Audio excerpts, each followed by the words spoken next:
So I guess I have nothing to say to all the familiar faces. Um, Sure to the point. I don't have anything on my mind, any specific topic to run throughout the course. But I'd like to share with you one thing that I've been working on. And you may take this as the focus of your practice. In Pali, we say Khanti, and people also understand this in Thai, or tone, or gran.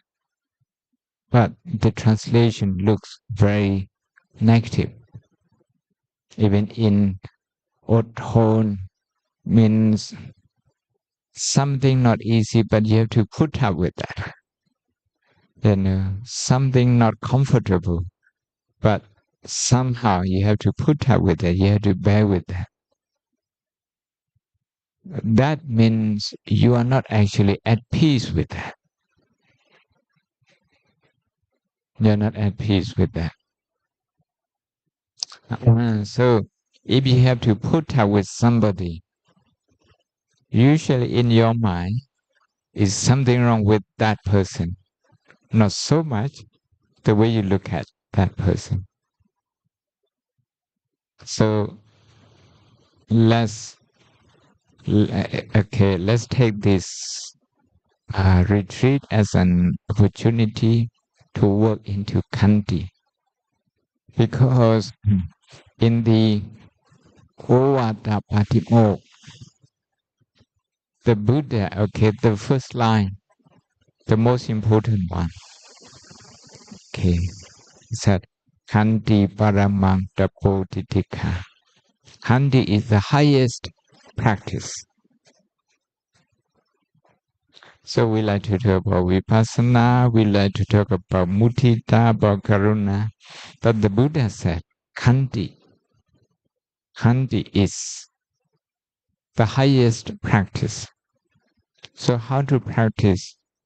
I'm still exploring this. We can share what we are working on. At the beginning, when we start our meditation practice, we measure our mind with pain. We use the pain to measure our mind. Whether you feel good with your meditation or not, usually you use the pain as a standard to measure it. Or this session, no pain. I feel very good. I didn't have to move. So that sort of thinking, we used to have at the beginning. We use vedana or pain to measure our meditation practice. Actually, we use pain to also measure our mind. And we use pain to measure our happiness. Our happiness. You meet people, if they are the people who never give you any pain, then you think they are good people. If they cause you some upset, if they upset you, not good people. Not good people. So you measure even your life, you measure your society with pain. Of course, in meditation, it's more of physical pain at the beginning. More of physical pain. We struggle so much with that. 10 minutes, it looks so long.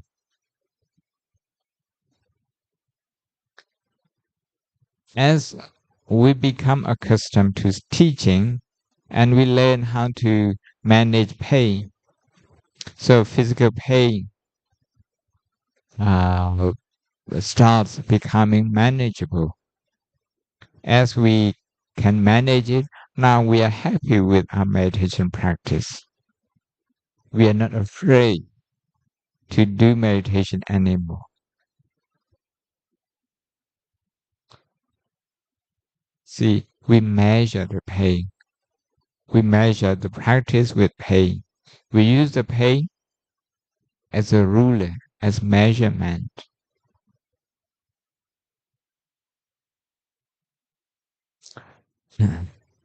Some meditation teachers also say pain is the teacher.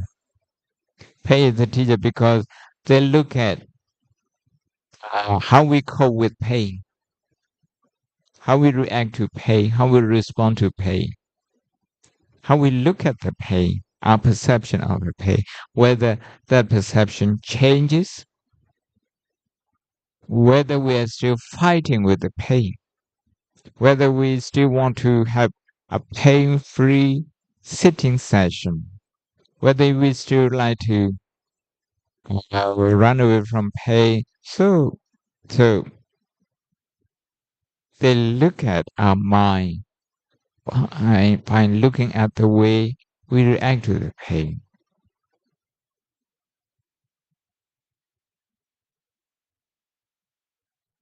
But in this session, I like to suggest that you use Khanti to measure your practice.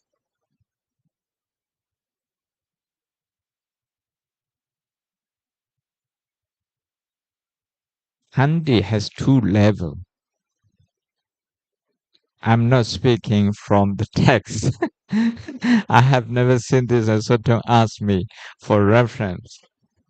But one Khanti is similar to the way we understand in Thai or tone or kan. So you kind of grind your teeth. You grind your teeth and you put up with that. You put up with the situation.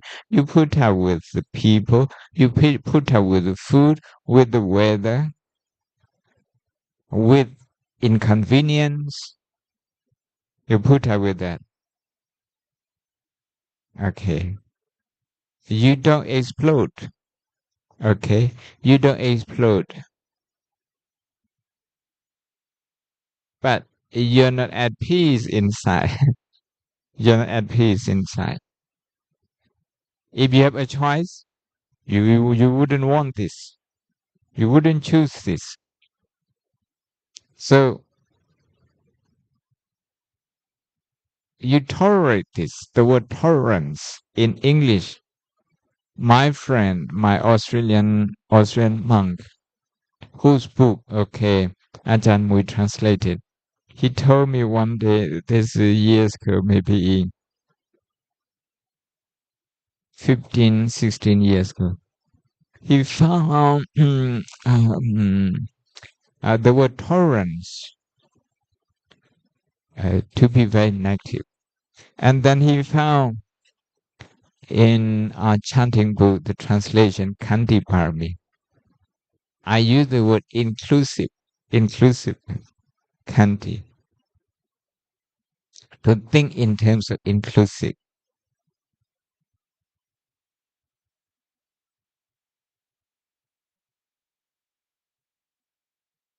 Acceptance, in terms of acceptance.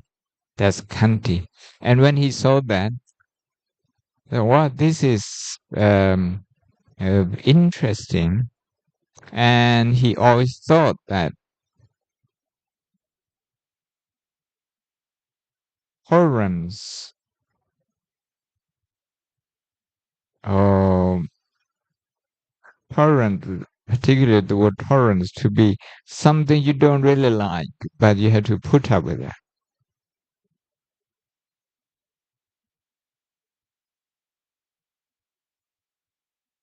Hmm. So that's one level of Khanti.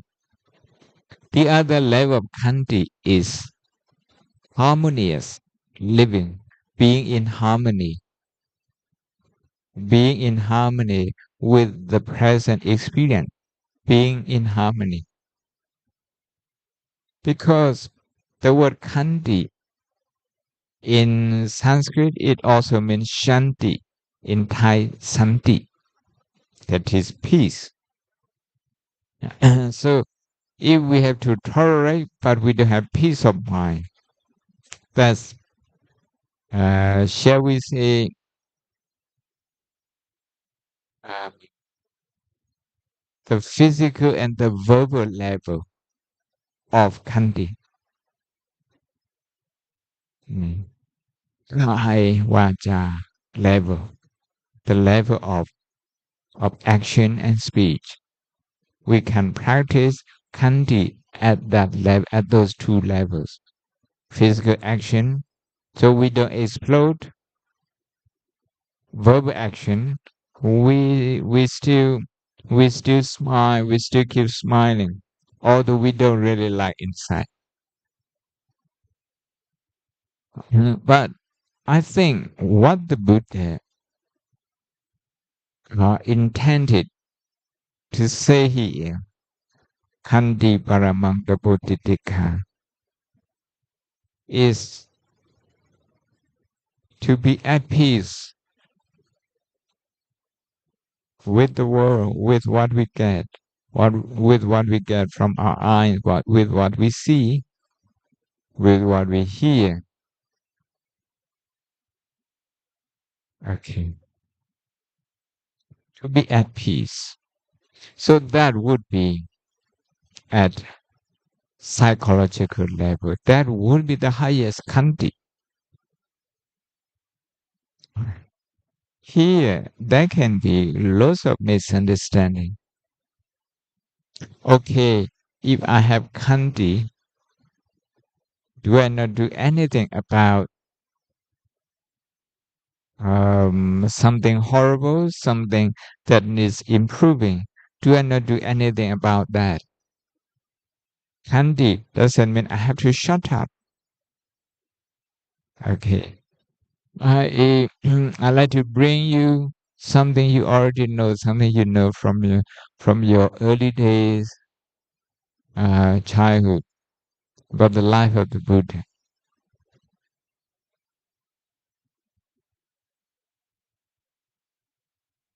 We don't have enough information about his 6 years of practice before the Buddha became enlightened. We have here and there some information, but coming from a crown prince, okay, who was pampered by his father with all the luxuries. I'm sure he had to kind of train his mind to accept harsh condition of life, uncertainty, because in the palace everything would be at your disposal. But once you left the palace, you became a monk, you adopted a different way of life. Your next meal is not certain where you're going to get it, what you're going to get it. It's not certain at all. Hmm. And the fact that he was happy with that, he stayed with that, he didn't return home, he didn't retreat. That meant he had some level of Khanti. That Khanti, I like to assume, okay, that Khanti came from two things. One is from compassion that he had for other people. He would like to help people after he saw the four signs. He really wanted to help people. So he was really, really, to put in today's word, okay, he was really, really driven with that compassion, strongly motivated. So that compassion um, would help him to have Khanti, to tolerate the weather, to tolerate a different way of life, and to also tolerate disappointment, because he went from one teacher to the next, to the next, to the next. And he tried all the famous methods, meditation methods, with famous meditation teachers, the best known ones in India at that time.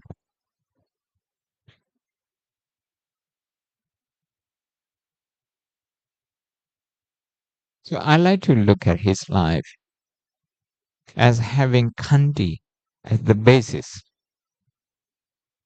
in terms of practice. In terms of motivation, there's compassion. So I said his Khanti coming from two sources. The first one is compassion. The second one was his high level of concentration.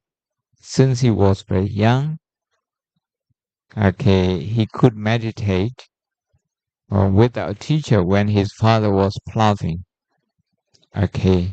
Um, so you can imagine when we have more concentration, we can tolerate the pain. When we have less concentration, we can tolerate less. The same with people at work, with people in the society. When we have concentration, when we have peace of mind, we can take more of the nonsense. Okay. But when our mind is all over the places, our concentration is very thin. At that moment, we are so reactive. We are so vulnerable.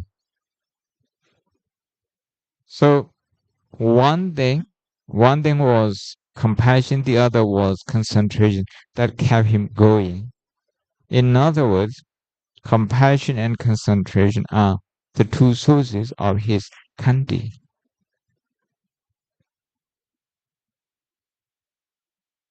In practicing Tukara Karika, that's harsh practice, ascetic practice, the practice of Jainism, starving yourself, doing meditation. We are told that he did better than anyone.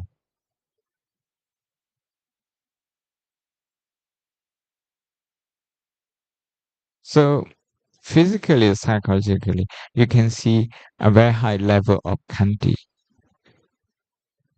very high level of Khanti.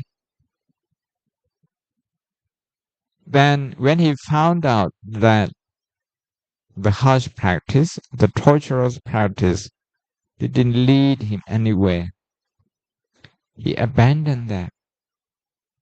And what happened here is uh, the point in the life of the Buddha that really fascinates me. His five friends, Panchavakya, abandoned him when he started eating again. Okay, you were nearly there, you were almost there, now you start eating again. You disappoint us. Okay, we are very disappointed with you. You're not going to make it anymore. Okay, we don't think you are in the practice anymore. You're going back to your luxurious life. I think they might have something, they might have said something even bitter than this, and they left him.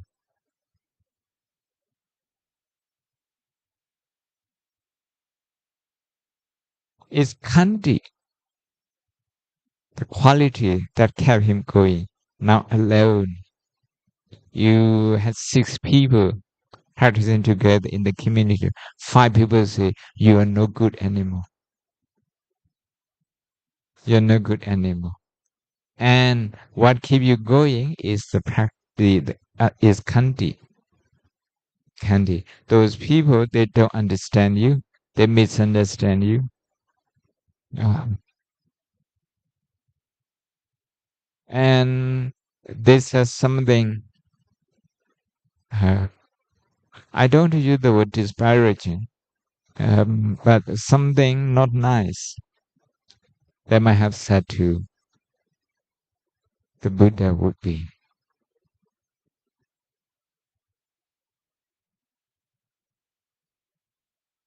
if he had anger, it would be the lower level of Khanti. If he didn't have anger,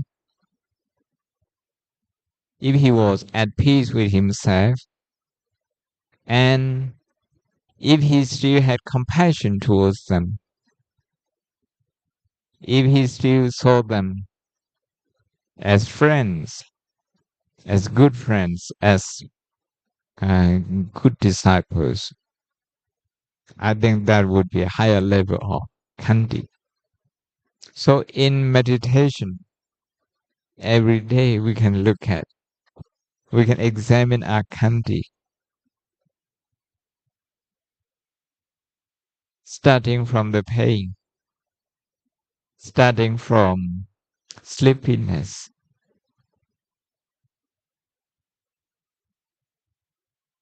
starting from wandering mind. How you cope with that?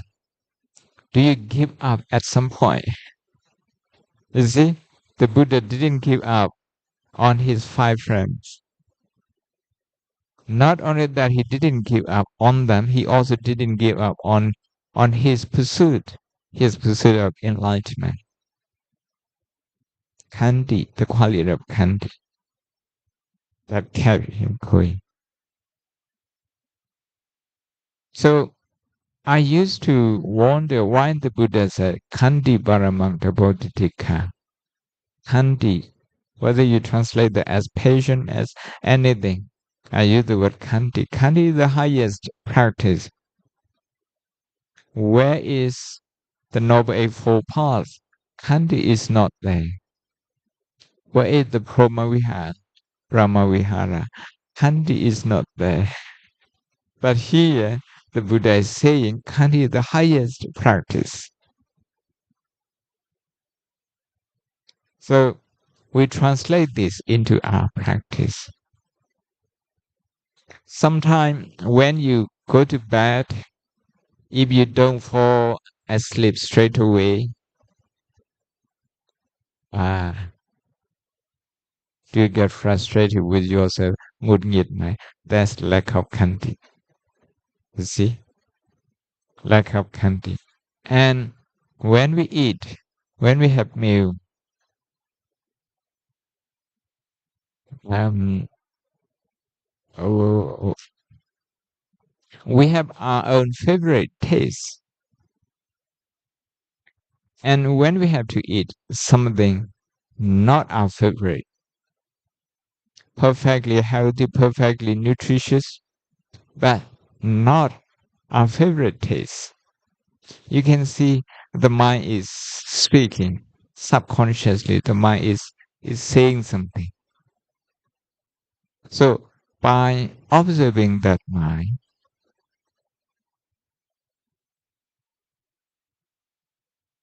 we are practicing Khanti.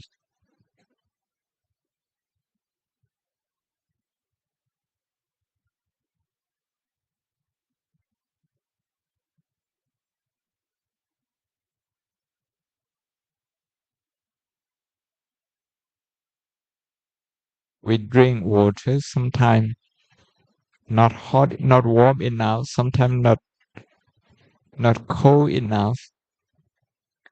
Sometimes, okay, we have the juice. Something is missing, something is there.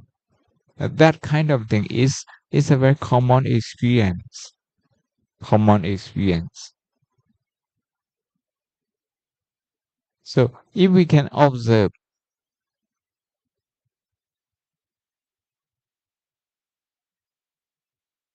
the mind that is um, expecting something else than what is here, we are practicing Khanti. Maybe from as yogi from the first level of Khanti to the second level of Khanti.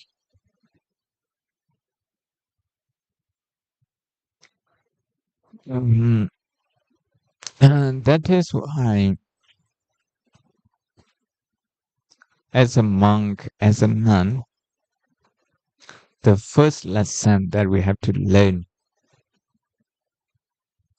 in Robe is called Pacha Vekana.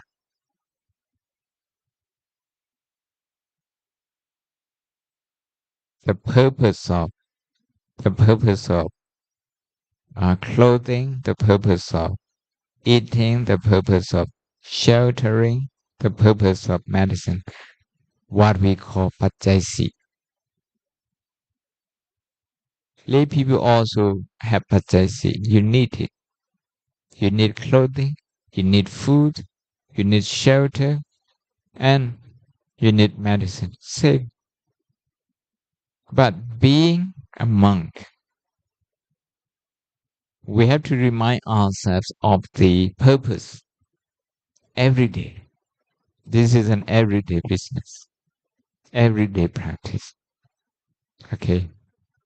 I wear the robe or I use the shelter, the building to protect myself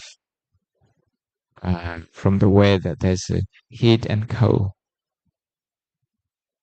And also to protect myself from not big one, from small insects. And to protect myself uh, from indignity, that's it, from shame, if we don't have anything on ourselves. So to reflect on, to remind ourselves on those things, on those purposes, that is to meditate on those purposes on daily basis.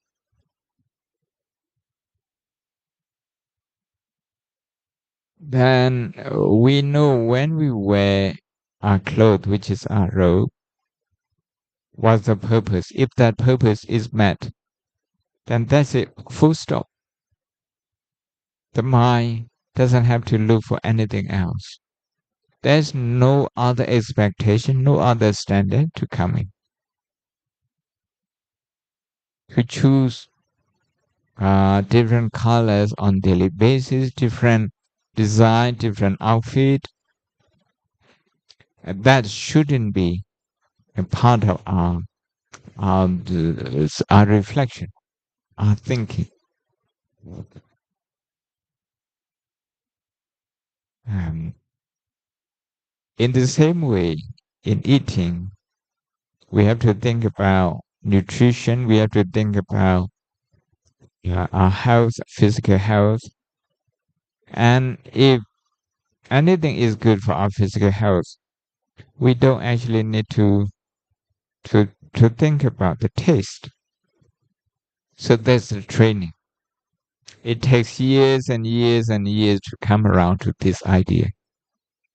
It's not. It looks simple, but not that easy. Not that easy.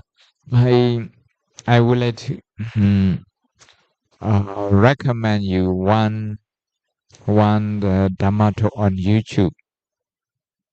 Something for you that he in his lecture he taught new monks. Mm.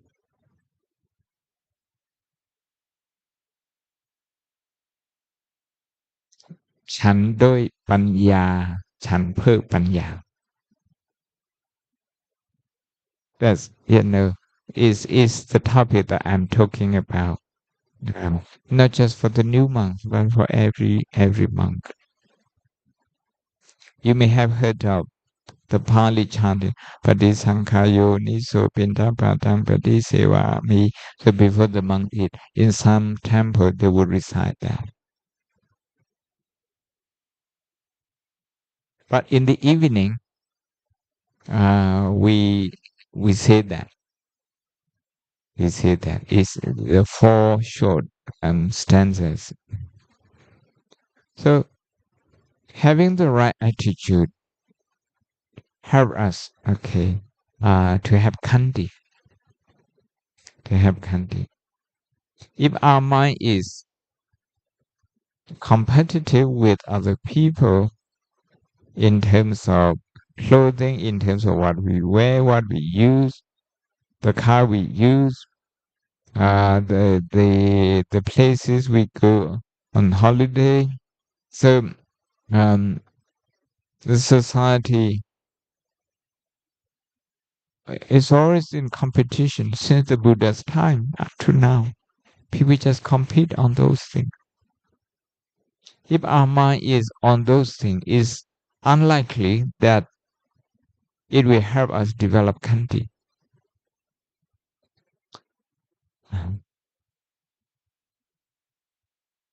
So Karuna, I thought I wouldn't be talking about Karuna this time, but I can't escape that.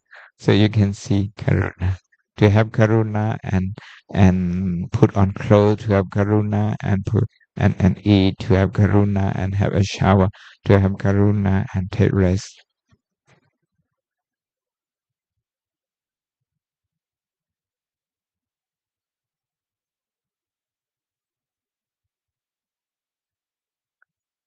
On the night of enlightenment, the Buddha said the whole night. You can imagine the kind of Khanti, the level of Khanti that he.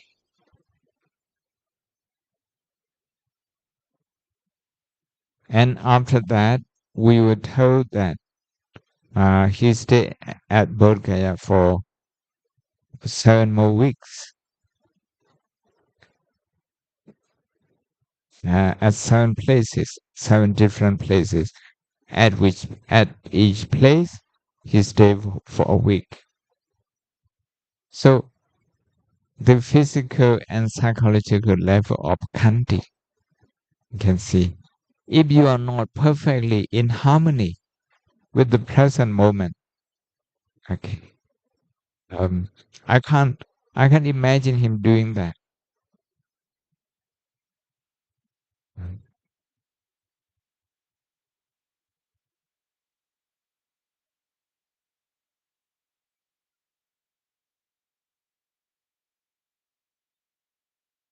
When we sit longer, when we start having pain, my leg is in pain. You can see the way we perceive it. My leg is in pain. We already personalize it.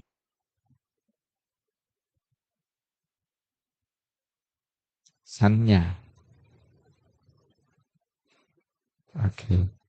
We, the the four elements tatsi, instead of looking at them as tatsi, four elements working, we look at them as my leg, my leg is in pain. We create the idea of my leg. As a result, we talk of the pain. When we talk of the pain, the level of our Khanti just goes down. Our tolerance level, our pain threshold, just is being shaken. We can't tolerate that anymore. You can see in terms of five aggregates, Khanha, how Sanya and Vedana, how they are working closely.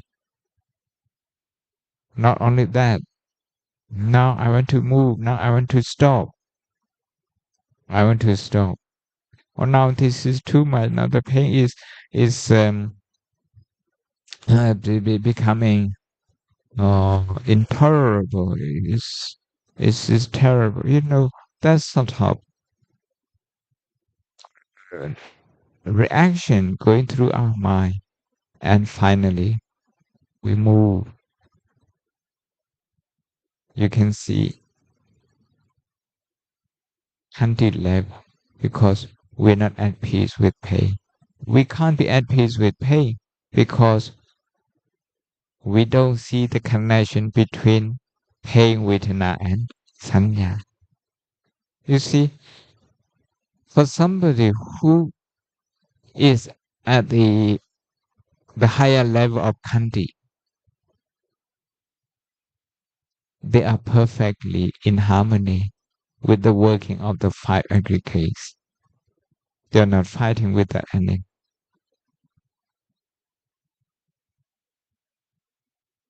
There's no question being asked subconsciously why this pain never goes away. Why this thought keeps occurring. So this is at a higher level of Khanti, Khanti Parama. That would be Parama. That is a supreme level of concentration. So it would be good if you can sit longer. When you walk, if you can walk longer. Um, for the sake of discovering, exploring Khanti. Khanti. What you should do then is in bed, on a chair, walking, from time to time, check your mind. If your mind is uh, experiencing Khanti or lack of Khanti with the body, If you are frustrated, if you want to do, okay, when you are sitting, if the mind is thinking about something else and wants to do something else instead of sitting, then if you watch that mind,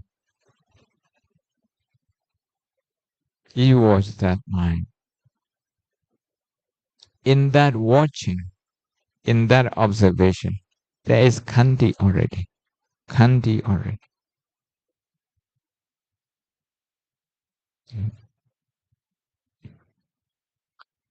And there is also compassion for this physical body.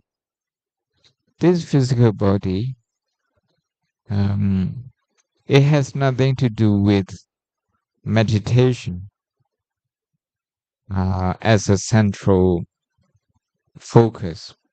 This physical body is an instrument.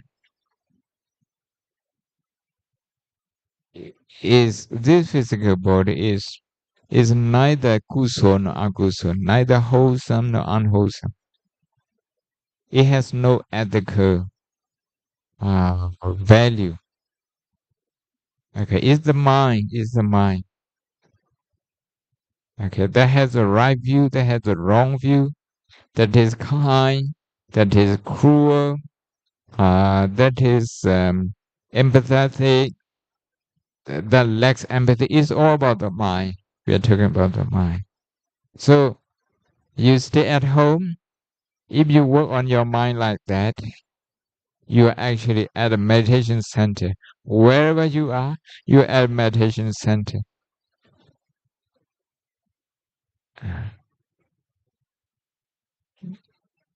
So Khanti. Okay.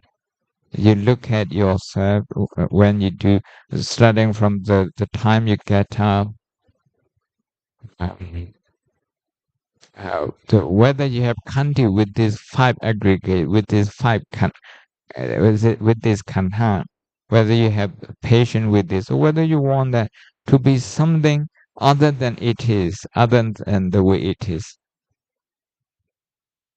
If we want it to be the way other than it is, we want to get something else, want to achieve something that shows impatience. The Dhamma is already here. Okay. All we need to do is to be patient, to have Khanti, and then we will see. Being at home, you might see faster. Okay. Share with us, okay? if you see quicker than us. Okay. I offer this as as reflection for your reflection, as a beginning point.